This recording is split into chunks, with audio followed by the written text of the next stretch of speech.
ഞാൻ രണ്ടോ മൂന്നോ തവണ മാത്രമേ ഞാൻ ഉമ്മൻചാണ്ടി സാറിനെ കാണാൻ പോയിട്ടുള്ളൂ. അത് ഒരു തവണ ഒരു ഏഴ് കുഞ്ഞുങ്ങൾ ബാക്കിയായിപ്പോയി. അച്ഛനും അമ്മയും മരിച്ചിട്ട് 7 കുഞ്ഞുങ്ങൾ ബാക്കിയായിപ്പോയി വയനാട്ടിൽ ആദിവാസി കുടുംബത്തിൽ. ആ പ്രസവിച്ച് 15-ാമത്തെ ദിവസം അമ്മ മരിച്ചുപോയി, അച്ഛനും അങ്ങ് തൂങ്ങി മരിച്ചു. പിന്നെ അവർക്ക് ആരുമില്ല. ആ 7 കുഞ്ഞുങ്ങളെയും കൊണ്ട് നോക്കാൻ ആളില്ല, അവർക്ക് വീടുമില്ല. അങ്ങനെ അവരെയും കൊണ്ട് ഞാൻ ഇവിടെ ഉമ്മൻചാണ്ടി സാറിന്റെ അടുത്ത് വന്നപ്പോൾ സാർ അവർക്കൊരു വീട് അനുവദിച്ചു. അതിന്റെ ബാക്കി ജനലും കഥകൊന്നും ഇടാത്തതുകൊണ്ട് ഇപ്പൊ രാധാകൃഷ്ണൻ മിനിസ്റ്റർ കാലത്ത് അത് സേഫ് പദ്ധതിയിൽ ഉൾപ്പെടുത്തി അത് പൂർത്തിയാക്കി. അങ്ങനെയുള്ള 1-2 ആവശ്യങ്ങൾക്ക് വേണ്ടി ഞാൻ അദ്ദേഹത്തിന്റെ അടുത്ത് പോയിട്ടുള്ളൂ, അല്ലാതെ പോയിട്ടില്ല.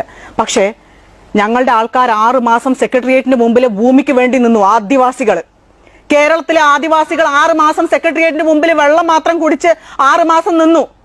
1 സെന്റ് ഭൂമി കൊടുത്തോ?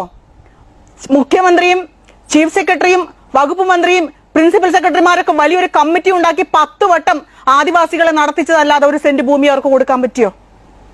ഈ UDF സർക്കാരിന്റെ കാലത്താണ് ജിഷ കൊല ചെയ്യപ്പെട്ടത്. കനാൽക്കരയിൽ ഒറ്റമുറി ഷെഡില് ഒരു പെണ്ണ് കൊടലുമാല വെളിയിൽ ചാടി. നായർകുട്ടിയല്ല മരിച്ചത്, ഒരു മുസ്ലിം പെൺകുട്ടിയല്ല മരിച്ചത്, ഒരു പട്ടികജാതിക്കാരിയായ PG വിദ്യാർത്ഥിനി ആയിരുന്നു മരിച്ചത്. അപ്പോ ആ ഒറ്റമുറി കനാൽക്കരയിൽ അതുപോലെ 900 പേരുണ്ടായിരുന്നു. അവരും ചോദിച്ചു 3 സെന്റ് ഭൂമി ഉമ്മൻചാണ്ടി സർക്കാരിനോട്, പക്ഷെ കൊടുത്തില്ല. പക്ഷെ അവസാനത്തെ ക്യാബിനറ്റില് ക്രൈസ്തവ സഭയ്ക്ക് 1100 ഏക്കറും SNDPക്ക് വാഗമണ്ണിൽ 15 ഏക്കർ ഭൂമിയും കൊടുത്ത് അവർ മാതൃക കാട്ടി. ഞങ്ങൾ ഏത് ഭരണാധികാരിയോട് ഞങ്ങൾ വാഴ്ത്തിപ്പാടണം?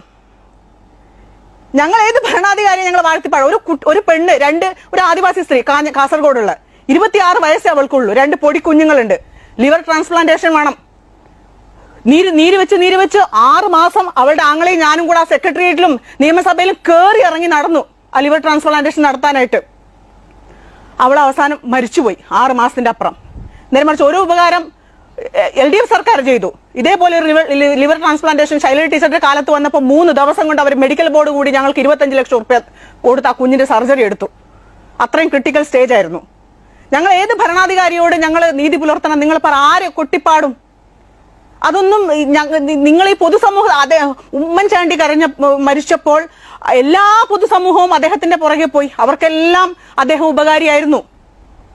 ഞങ്ങൾക്കോ അട്ടപ്പാടിയിൽ 169 ശിശുക്കൾ മരിച്ചു.